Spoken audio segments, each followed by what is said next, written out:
is a production of DallasCowboys.com and the Dallas Cowboys Football Club. How about them Cowboys? Yeah! This is the Players Lounge, broadcasting live from Dallas Cowboys World Headquarters at the Star. Now your hosts, Barry Church, Danny McCray, and Newy Scruggs.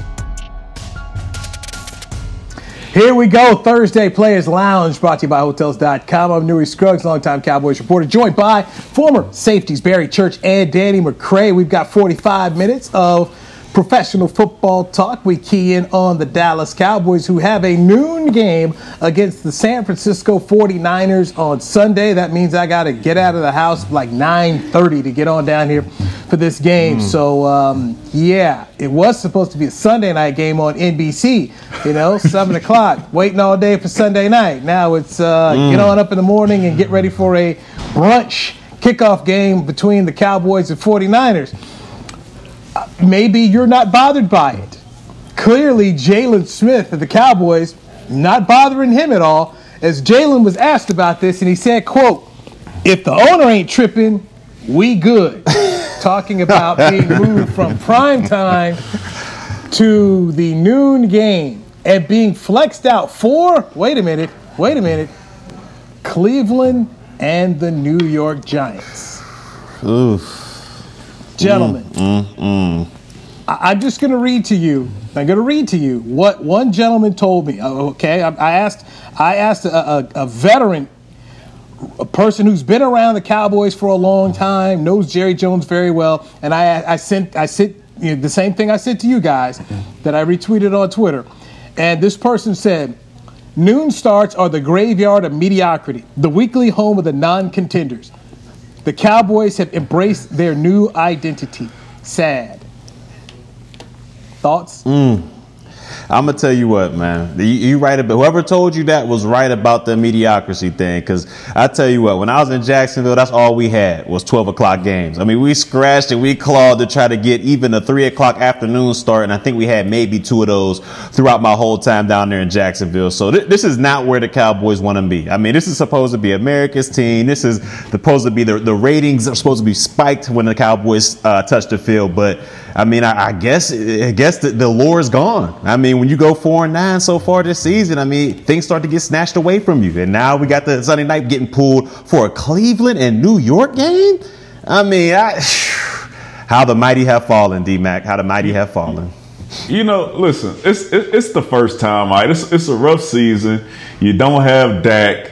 Your team's underperforming, and Cleveland all of a sudden is playing well enough to be flexed on Sunday night because this might be the first year they've been in the playoffs since I don't know when. So this is a really big game. I don't think this is something that will continue to happen to the Dallas Cowboys. I mean, this is one of the off years. So I think Jalen was okay with his response was, I think, worded wrong, but he should not be worried about being flexed to 12 o'clock. No, he should be worried about playing the best football that he could play. I don't think it's that big of a deal, but, like Newy said, it's never happened. So this is a sign that, the same old stuff that happens with the Cowboys to where you can be a below 500 team and people still going to watch and all that stuff. This may be changing. So this may be that little kick in the butt that we need, to get things right so we can stay in those primetime games. Here's my thought process when I hear what Jalen says, and I'll repeat it. If the owner ain't tripping, we good. Yeah, it was worded wrong. He said it all wrong. The thought process through the years has been, hey, forget the head coach, because when these guys have a direct line to Jerry, that's what they care about. They don't care what the head coach says. And this goes back to Troy Aikman, who hated Chan Gailey's offense and went straight to Jerry to get Chan Gailey gone. Deion Sanders had that pipeline, and Romo had that pipeline. And it just seems as though, from what I'm reading from this with Jalen Smith, is, hey, man, Jerry's cool. Jerry and I cool. I got my contract, man. Forget it. No. Man, have some personal pride. Your season is so bad that the one network who always wants you on has said, yeah, man, we can't even put these dudes on. You're that bad. And you're like, hey, man, it's cool. It's cool. It's cool that we've fallen down. What is he supposed to say? What would be your ideal response to that question? The fact that they asked him the question anyways, but what would be your ideal response? He should have said, you know what, that's something I can't control. I'm focused on the game in San Francisco. That's all he had to say, and let it go. I'll take that. I mean, the guy over there talking about, hey, and I could picture, I didn't see this, but I can picture how he handled it. I can see him just laughing about it. Hey, well, look, man, what Jerry said? He ain't say, man, I ain't worried about it then. Like, that whole nonchalant attitude from one of your leaders is just something you can't have. I mean, and we wonder why the Cowboys are 4-9 right now. And we wonder why the Cowboys have one of the worst defenses in NFL history. I mean, when you got guys doing things like this, it ain't gonna work out. It's just not. Newy, is that an acceptable answer for you, Newy? No, here's more. I'm going to give you more from Jalen Smith. This comes from Michael Gelkin of the Dallas Morning News. Jalen said, quote, honestly, I didn't know that until now. My thoughts right now, he says, my thoughts right off the top is it's a business. I don't focus on what's happening in the future. I'm embracing each moment, each day. So that was more from his thoughts about the Cowboys being moved from prime time with the 49ers. But I'm just telling you, my opinion, and I've seen this a lot longer than you guys because I've covered this team going back to when Jimmy Johnson was head coach, is this mentality of dudes thinking, hey, man, I'm just taking whatever Jerry says is cool. I'll just play off that. And also this acceptance of, hey, man, we're at the 12 o'clock spot now. I mean, I remember years when the Cowboys may have only had, one or two 12 o'clock starts. I remember when I had a new boss at TV, and this guy had once worked in Minnesota, and he was trying to tell me that, hey, what you need to do is go to these games in the NFC East and fly home immediately after and come do the late show. And I had to explain to him, dude, in Minnesota, you guys played a lot of noon games. This is the Cowboys. Most of the games are going to start at 3 o'clock if it's not a 7 o'clock game. The Cowboys are America's team. They don't play a lot of primetime games. Why? Because the networks want them on. The networks fight to keep them on. And when you get dropped down to this and you just like, hey, man, it's all good, it's cool. I just find that, just like what this person said, this is accepting mediocrity, Danny. And that's how I feel about it. It should be accepting mediocrity. I feel you. Like I said, I think his response was off the beginning of it anyways. I like the second part that you read. I really don't. As a competitor and knowing some of these guys just a little bit, I don't think that they're really accepting it. I mean, the question was asked. He started off wrong. He finished it right. I think that it does still bother them to be flexed to 12 and them to be losing and going 4-9 and all that stuff. So I don't think they're accepting. I think they want to be better. Sometimes it just doesn't show on the field. But I'm not going to put this against Jalen Smith to say that he's accepting the fact that they're 4-9 and he's collecting his check and that he's just going to go on about his business because Jerry said it's fine. Because one thing we do know, Newy, Jerry is not okay with this.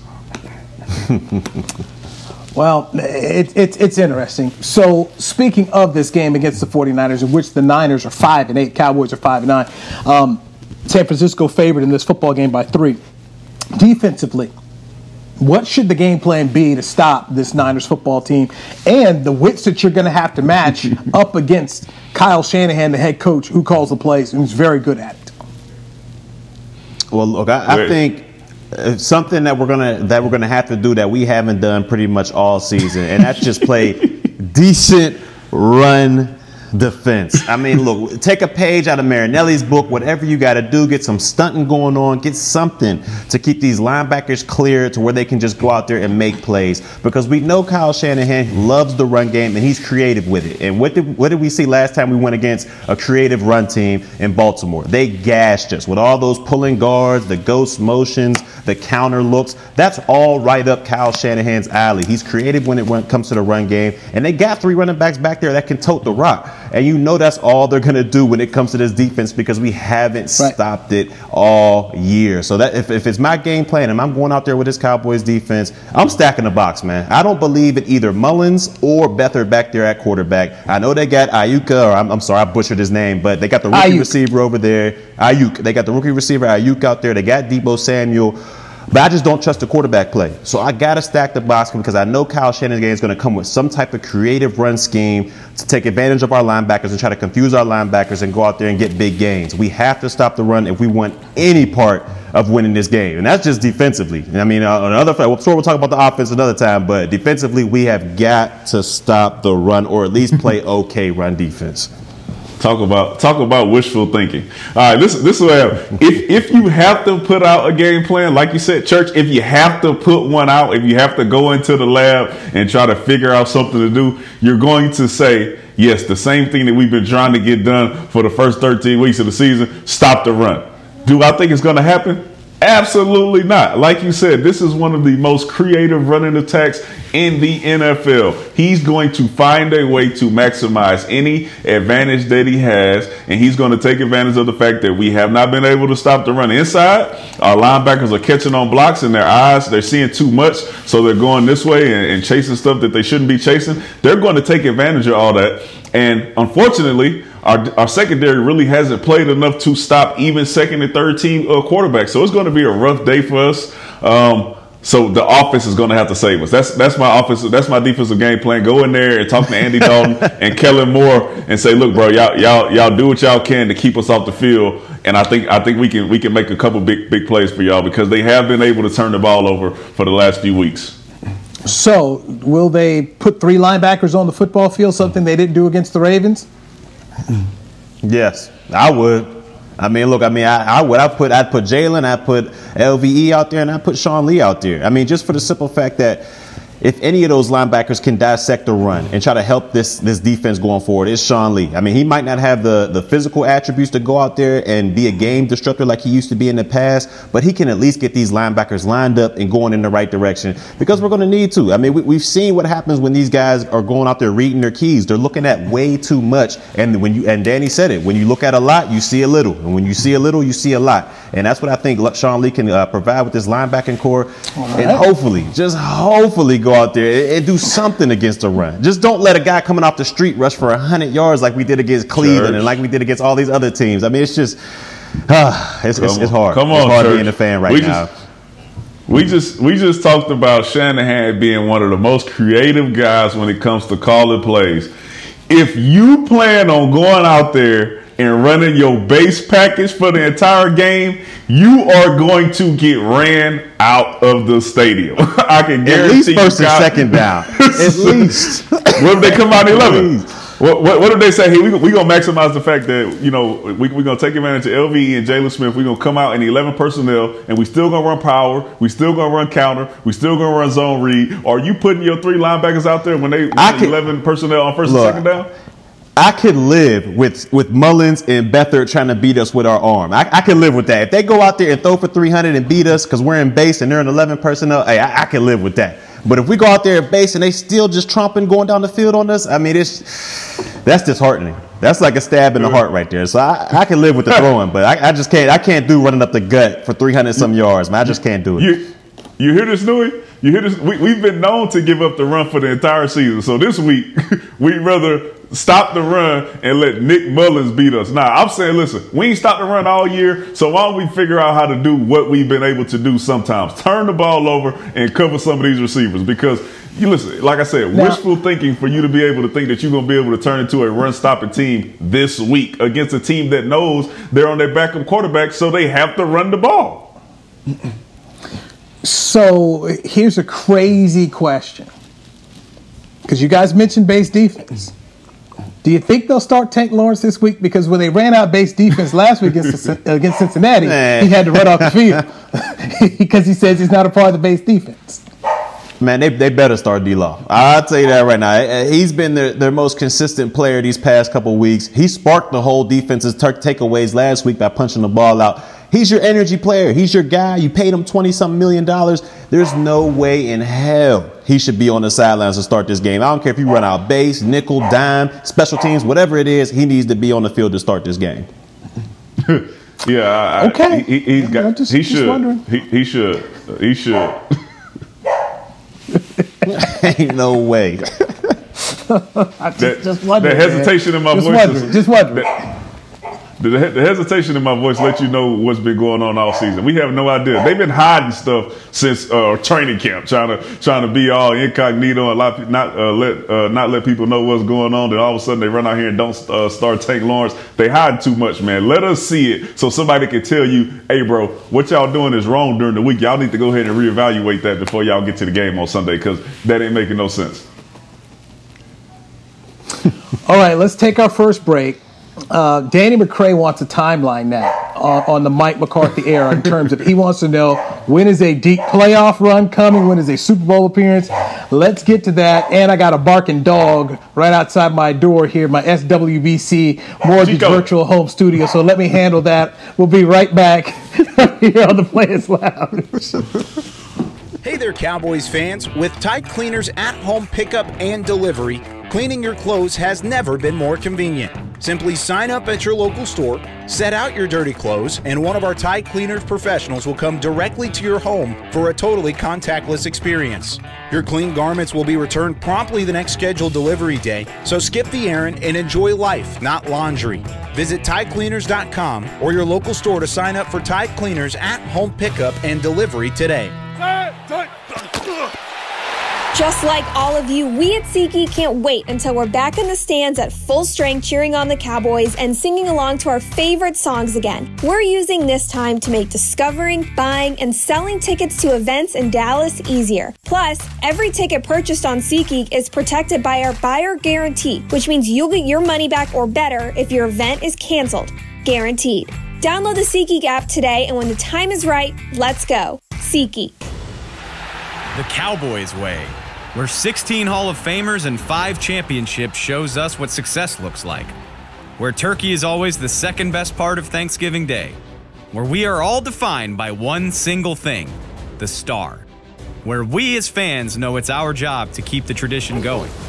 Bank of America is proud to be the official bank of the Dallas Cowboys and to support the quest of living life the Cowboys way. Copyright 2020, Bank of America Corporation. We're back with a tasty treat that's sweeping airwaves and taste buds. It's new Dr. Pepper and Cream Soda. Let's take a listen. Dr. Pepper and Cream Soda's here. A new combo that's music to my ears, okay. Let's play. Cream Soda and Dr. Pepper time. Pour it in a glass of ice. Ah, music to my ears and mouth. New Dr. Pepper and Cream Soda. A delicious duet. Back to the Players Lounge. All right, AT&T continues to innovate new ways to connect Cowboys Nation with new and exciting game day experiences, including Starview, presented by AT&T 5G. Available in stadium and for home use. Download the Dallas Cowboys mobile app and look for Starview under the Stadium tab. You are checking out the Players Lounge, brought to you by Hotels.com. I'm Newy Scruggs, longtime Cowboys reporter, joined by Danny McCray and Barry Church, 2 former Dallas Cowboys safeties. Cowboys are 4-9, hosting the San Francisco 49ers Sunday at high noon at AT&T Stadium. All right, Danny, in our topics before the show, wanted to know and wants a timeline on Mike McCarthy and when Mike McCarthy is going to produce a deep playoff run and possibly a Super Bowl run. And when I got the question, I want it from Barry. I absolutely laughed. I laughed at it. Let's just say Barry. Okay, here's why I laughed at it. TCU once hired a basketball coach. His name was Trent Johnson. And I asked Trent, how long before you make the NCAA tournament? Got a timeline at all? And he gave kind of a terse answer that afterwards, when I meant to go meet him, the press conference, he said, oh, yeah, you were the one that asked that dumbass question. I said, why is it a dumb question? It's like, you can't put no timeline on making a tournament. And I said, you know what? I remember when Jimmy Valvano took over NC State, said they win national championship in 4 years. They ended up winning national championship. So I'm sorry, you got a contract. And in your contract, is it legitimate to ask you when you think you'll take this team to an NCAA tournament? I mean, I don't think that's a crazy question at all, because people kind of want to know what's the return on investment. So this question asking Mike McCarthy. All right, go ahead, Dan. No. What I was saying was I wanted to hear this. I wanted Church to answer this question because that's his guy, right? And they be having these meetings in there. So, and when you know how people have those vision boards in the back of their office or something like that. I want to know if Church saw that when he walked in there, and if he can give us an idea of what is acceptable for him, because he was the Kool-Aid man, and so I want to know what is acceptable for him and Mike McCarthy, and how his seasons should progress. How should we see them get better? Because will you accept another 4-12 season, which where we headed for right now?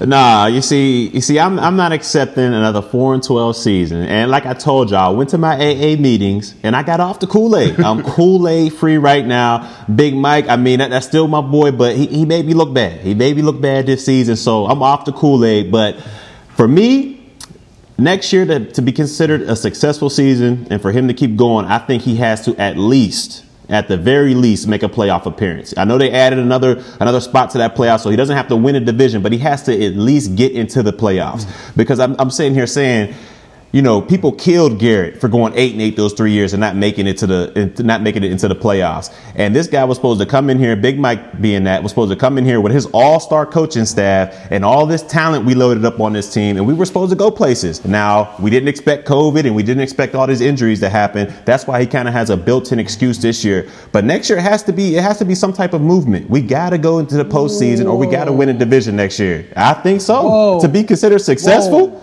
Oh, all right, now I think so. Now, Church. Next year. Can I say this? Go ahead.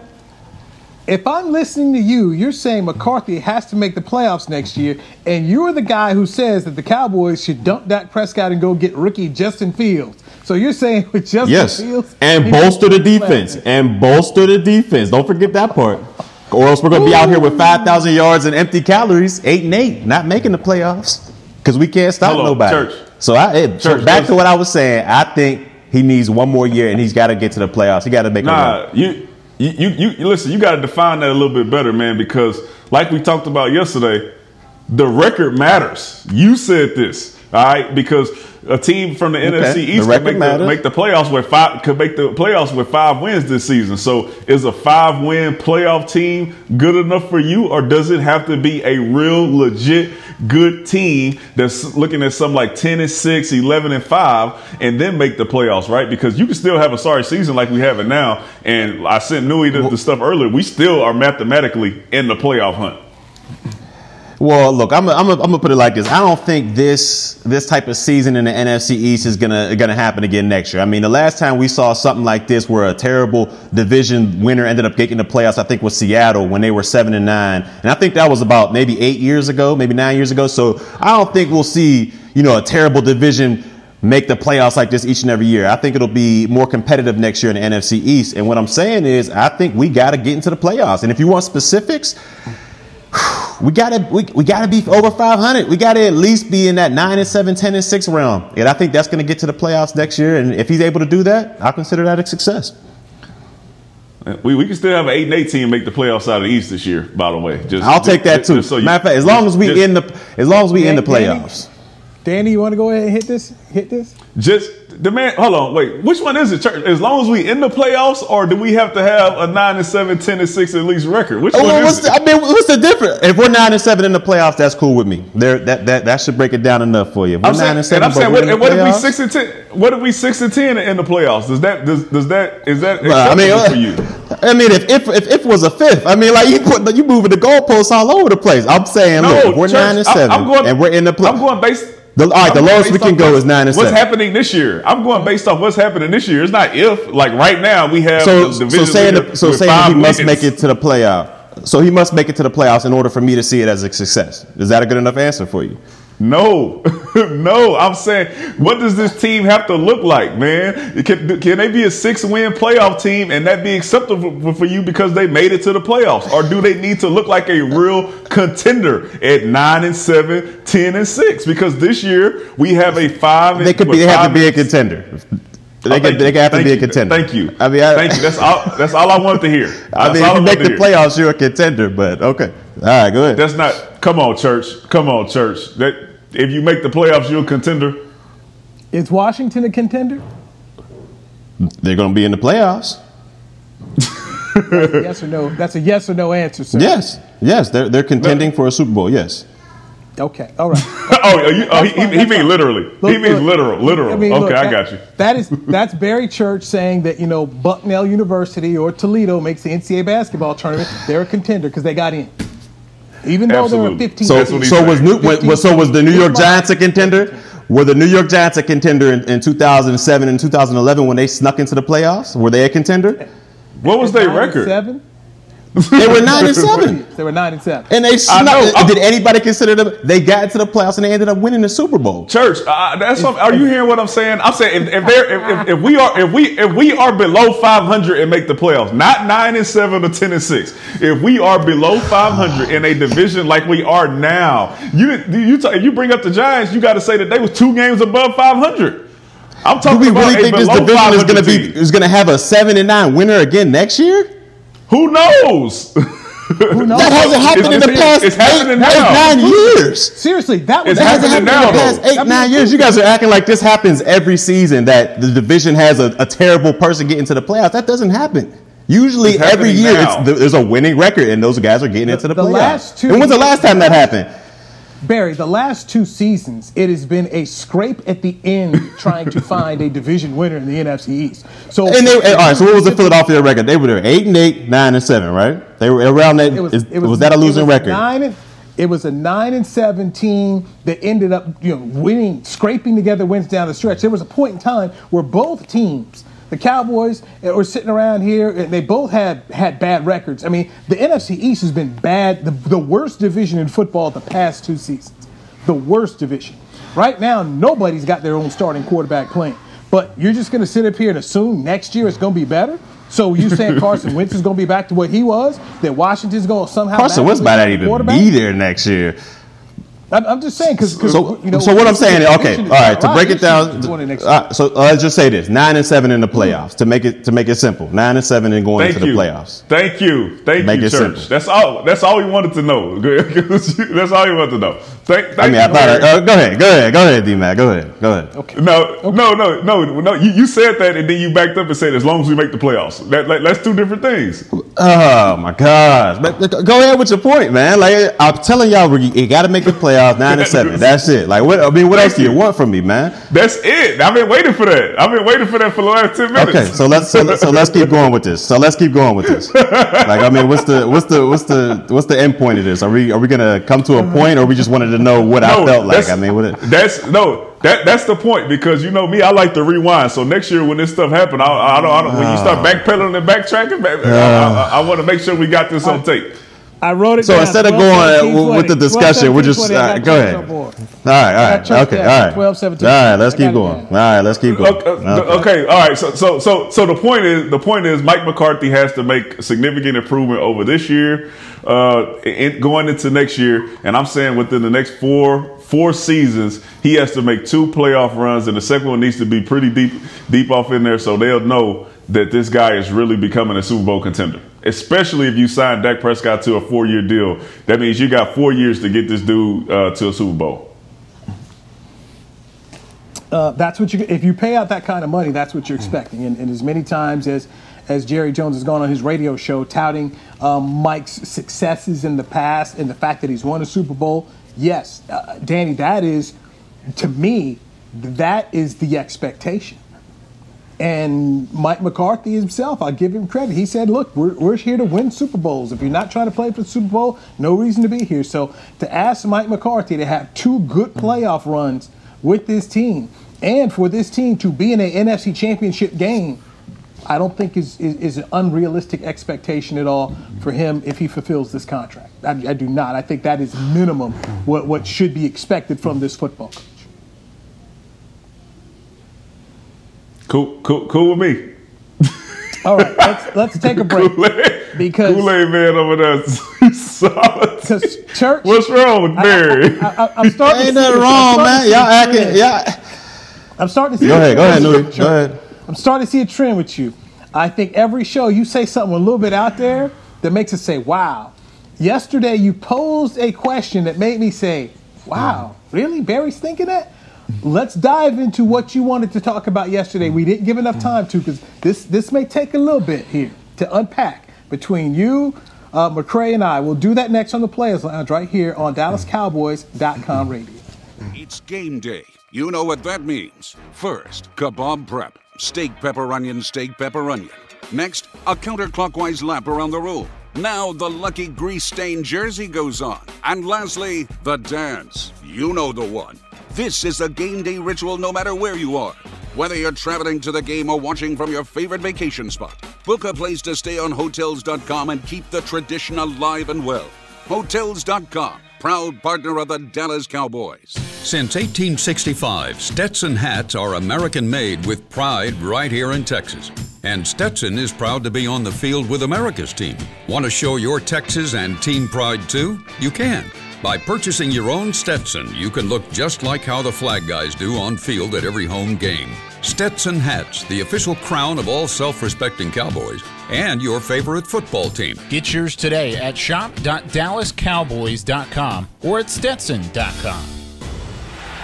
The Cowboys way, where 16 Hall of Famers and 5 championships shows us what success looks like. Where turkey is always the second best part of Thanksgiving Day. Where we are all defined by one single thing, the star. Where we as fans know it's our job to keep the tradition going. Bank of America is proud to be the official bank of the Dallas Cowboys and to support the quest of living life the Cowboys way. Copyright 2020, Bank of America Corporation. Hey there, Cowboys fans. With Tide Cleaners at-home pickup and delivery, cleaning your clothes has never been more convenient. Simply sign up at your local store, set out your dirty clothes, and one of our Tide Cleaners professionals will come directly to your home for a totally contactless experience. Your clean garments will be returned promptly the next scheduled delivery day, so skip the errand and enjoy life, not laundry. Visit TideCleaners.com or your local store to sign up for Tide Cleaners at-home pickup and delivery today. Back to the Players Lounge. Hey, give the gift of Cowboys this holiday season with a membership to Dallas Cowboys United, presented by Globe Life. For a limited time, get a commemorative, established 1960 lapel pin with your fan pack. Memberships start at just $20. Visit DallasCowboys.com/United to join today. And remember, the Cowboys were founded in 1960, so that is why the lapel says established in 1960. Just letting you know for you young kids out there. This is the Players Lounge, brought to you by Hotels.com. I'm Newy Scruggs, longtime Cowboys reporter, joined by 2 former Dallas Cowboys safeties, Barry Church and Danny McCray. This has been a very rough year for the Cowboys and a tough year for Ezekiel Elliott. In fact, the young running back's worst season in his career. A lot of factors have gone into that. Yesterday, when we were formulating topics, one topic we didn't get to that Barry had put forth was, in the offseason, do you consider putting Ezekiel Elliott on the trading block? Church, follow up on the thinking there for me. Do I consider it? It depends what the right offer comes. I mean, if somebody comes along and just says, you know what, hey, we want these guys' talent, we're willing to break bread with you guys, what do you guys think? I think you hear him out. I think you don't go out there and say, this guy's untouchable. This is our horse. This is our backbone of our team. I don't think he's got that right now. So if somebody were to come with, say, a first round offer or anything like that, even a second, do you consider it? I do. I don't know about y'all, but I think I consider it. Listen, Newy called me crazy a few weeks ago when I said this. Look, if Mike McCarthy's not going to use him how he needs to be used, then yes. Go ahead and let Tony Pollard spin, draft you a guy in the later rounds to be the backup running back, and move on from Zeke. Because if you're not going to use the guy like he's been used, the reason why he got the $90 million, then why have him here? Why keep paying him? The same thing goes for all the other players that get paid $70, $80 million and not getting the correct usage. If you're not going to use these guys and they're just going to sit here and collect $10, $15 million a year, then you need to find a way to get some value out of them, because this offensive scheme is just not fit for Zeke right now and the way that he's used to handling the ball and using the running game. So I don't think it's crazy if Mike McCarthy and Kellen Moore aren't going to use him how he needs to be used. All right, gentlemen. I'm just going to go straight to the numbers, okay? This is a numbers question, and the way the Cowboys have set up their numbers, you can't cut it. You can't even trade him. it would cost you in dead cap hit money, dead cap hit money in 2021, $24.5 million to get rid of Ezekiel. And then in 2022, it is $10.8 million. Your realistic out to get away from Ezekiel Elliott is 2023. That's what the Cowboys have done to themselves. So 2021, 2022, the way you've set this contract up, you've basically tied this guy to the team. Give his agent, Rocky Arsenault, a lot of credit. The Cowboys are stuck with number 21. So to me, the conversation really you got to have, if you're Jerry Jones and Stephen Jones, is you go down there to Mike McCarthy and Kellen Moore and you let these guys know, we're not getting out of this deal for 2 years, and I need you to figure out how to use it. I heard somebody talking about trading Amari Cooper in the offseason. And I said, you know what, guys? Whenever you have these conversations, please go look at the dead cap hit money. Amari Cooper, it's basically a 2-year deal. It's this year, next year. After that, you can get out of the money. With these deals, and basically all these deals, you got to find what's the exit point on these deals where you're not killing your cap. And the deal here for Ezekiel, man, you're stuck. That's really what it is. You're stuck. Well, we got to find a way to better use them. Because right now, I mean, what is he getting? 12 carries? 12 carries a game? Go ahead, dude. Yeah, and that's the only reason that the question is being raised, though, is because not of them and their talent. We know Amari Cooper can go out there and catch 10 balls a game. We know that Zeke, if given the right opportunities, he can go out there and get 95, 100 yards a game. The question is only being raised because of the plays that are being called. So, like you said, Newy, the point is, if you're not going to use the guys, then get them out of here. But the fact that you can't get them out of here and really have your team survive as far as cap-wise, then you need to go down and have a real discussion with your offensive coordinator and the guys who are putting the passing game together and let them know that you want to see this amount of usage from these guys because they gave them a whole year and they never caught on to it. And I go back to just take it, stay in the division and look over at Carson Wentz. I'm looking at Carson Wentz's dead cap hit number for 2021. It is $59.2 million. So the situation for the Eagles is truly, how do you fix this dude? So maybe they end up firing Doug Peterson. And I know that may surprise some people to hear because he won a Super Bowl. But if you can't get anything out of Carson Wentz, and this coach doesn't think he can get anything anymore, then you better go find somebody who can. Because this is a $60 million hit you simply can't take. And you start looking at these numbers for Cooper. You start looking at these numbers for Ezekiel, even Tyron Smith. You better find some folks who can figure out how to get the best use of these players. And you're getting ready to tie yourself up deep with Dak Prescott. You've got to get people in here from a coaching standpoint who can figure it out. I heard Mike Lombardi say this on his podcast. He's like, hey, if you got a $40 million problem, why not spend $10 million on the guy to fix it? And right now, when you start looking at Ezekiel Elliott and then what you're going to end up paying Dak Prescott, if Kellen Moore is not the guy to get this right, then maybe you tell Mike McCarthy, I need you to fix it. But somewhere along the way, they've got to get a return on investment for their money with these players because these players are going to be here. That's really the bottom line. You're stuck with these guys, so you better figure out how to get something out of them. I'm no contract guru, so I'm going to ask you a question about the dead cap money versus being able to be traded. So you saying if they are traded, that money still stays on us as dead cap money? This is the money that you've agreed to. And look, and I'll say this, nobody's going to trade for this contract. I mean, for instance, if you want to trade for Carson Wentz's money, you're going to have to trade for all this cash, and nobody's going to sit up here and pay these numbers. It's ludicrous if you start to look at it. Carson Wentz is a lot worse than the other guys that we mentioned. You're looking at 59. But I'm asking, are they able to trade them and then still not have to take that dead cap hit? Like once you come up with a deal, I think all of that is gone off of your cap. No, it doesn't work like that. Okay, so if you trade him, that dead cap. No, the dead cap Go ahead, Chris. Is your signing bonus. So they do your signing bonus, they spread it out over so many years. So what happens is if you trade the person, all those years that it was spread out over gets backlogged to that year. accelerate into one. Yes. So it doesn't accelerate it. Okay. Going in here, looking at dead cap hit money on Zeke, it's 24.9, 10.8 over the next 2 years, then 20, and then you basically got it out after 2023.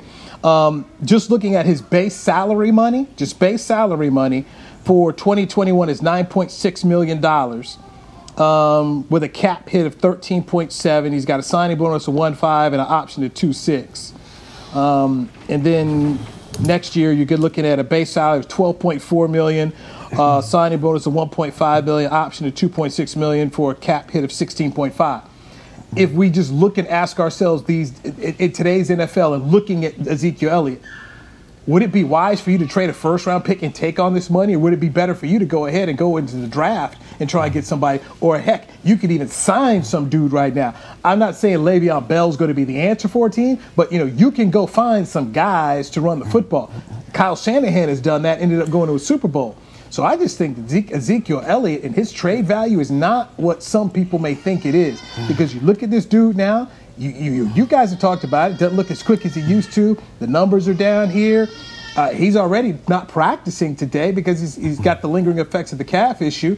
Offensive line's not as good. I mean, I just don't think that he's anywhere close to being a tradable piece for what you think you might be able to get for him. Look, like I said, I don't think we should trade him. It don't matter what running back you get up here in this offense. If you don't run them and give them enough carries, give them enough touches, then we're gonna be saying the same thing about the next guy as well. So the solution is, have Jerry or somebody go down there and talk to McCarthy and Kellen Moore and let them know that these guys need to be used so they get a return on their investment.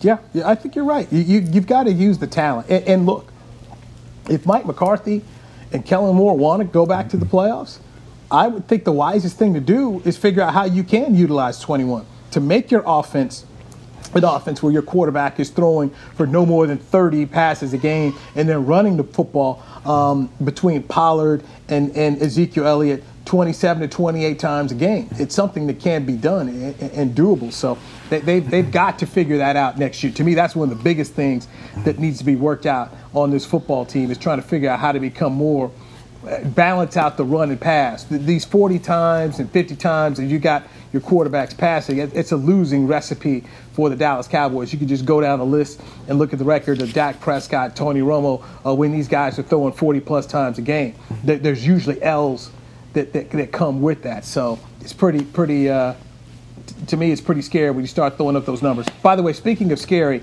let me, with all sincerity, give my best wishes to Jason Garrett. He's got COVID. Giants offensive coordinator has COVID, and it is nothing to joke about. It's something to take very serious. And so I hope Jason can get over it and be back in good shape. We've seen a lot of guys in the NFL who have overcome it, but Jason is Jason's not a player. He's not a young guy. I mean, Jason is in his 50s, so I'm hoping he's A-okay on this, guys. Yeah, definitely. Best wishes goes out to Garrett out there, man, in New York. Like you said, man, he's not the youngest of the guys, but I mean, he's a great guy. So hopefully he's able to, pull through this, and he'll be back on the sidelines coaching soon. Yeah, same here. Wishing for speedy recovery from him, and hope everything goes well, man. That COVID is serious, so everybody just make sure you stay safe out there. All right, we got Thursday Night Football. The Las Vegas Raiders are hosting the Chargers. What looks like to be the last couple of games for Anthony Lynn as head coach. The Raiders are a 3.5-point favorite. Church, who you got tonight?